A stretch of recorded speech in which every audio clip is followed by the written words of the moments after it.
Bonjour, cette vidéo sera donnée en français. For English speakers, please activate the subtitle over there. Alors, qu'est-ce qu'on va faire dans cette vidéo? Dans cette vidéo, je vais détailler tous les composants nécessaires pour construire le drone DD Quad 16, ici. C'est donc une vidéo relativement technique, puisque je vais détailler vraiment tous les composants à acheter pour le construire. Si vous n'avez pas vu la vidéo qui précède celle-ci, la démonstration du drone DD Quad 16, je vous invite à la regarder d'abord. C'est une vidéo plus amusante à regarder. Ici, ce sera vraiment orienté technique. Je vais commencer par les différents composants du drone en lui-même. Nous avons le module principal, donc l'autopilote. Ici, c'est un ArduPilote. Je conseille de prendre un Pixhawk.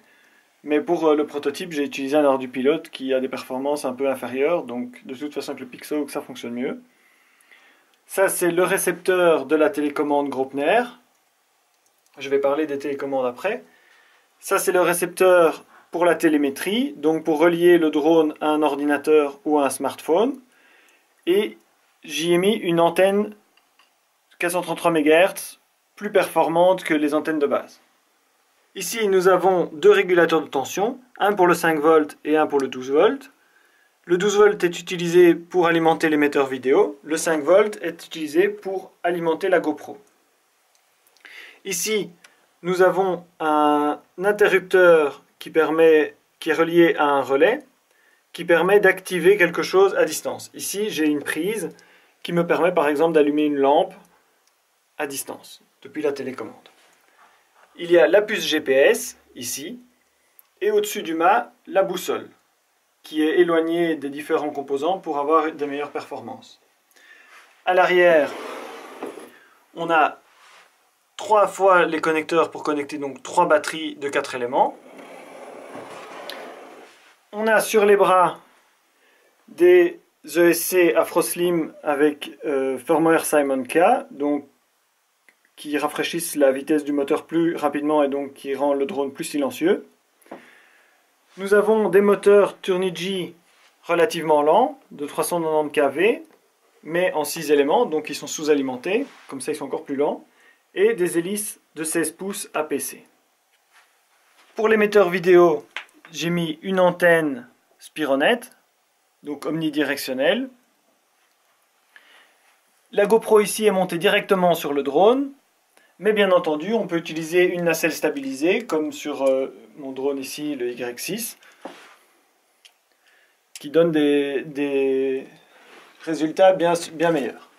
Sur ce drone-ci, j'ai mis une nacelle beaucoup plus grande, qui permet de mettre par exemple un appareil bridge ou un hybride. Bien entendu, ce genre de nacelle peut s'adapter sur le Quad 16. Il faut évidemment noter qu'au plus il y a du poids sur le drone, au moins on pourra mettre de batterie et au plus l'autonomie sera faible. Je vais maintenant parler des différents composants qui sont autour du drone. Nous avons évidemment la télécommande. Ici c'est une télécommande Graupner MX16. Je recommande toutefois la Taranis de FrSky qui est beaucoup moins chère et qui a des fonctionnalités en plus. En plus on peut mettre un module 433 MHz pour avoir une longue portée. Nous avons soit l'ordinateur portable, soit un smartphone pour connecter la télémétrie. J'utilise un module EasyCap pour mettre la vidéo en temps réel reçue par le drone sur l'ordinateur. Mais je peux utiliser, bien sûr, un écran séparé que je colle derrière ma télécommande. Ou sur la Taranis, j'ai acheté une structure pour mettre l'écran au-dessus.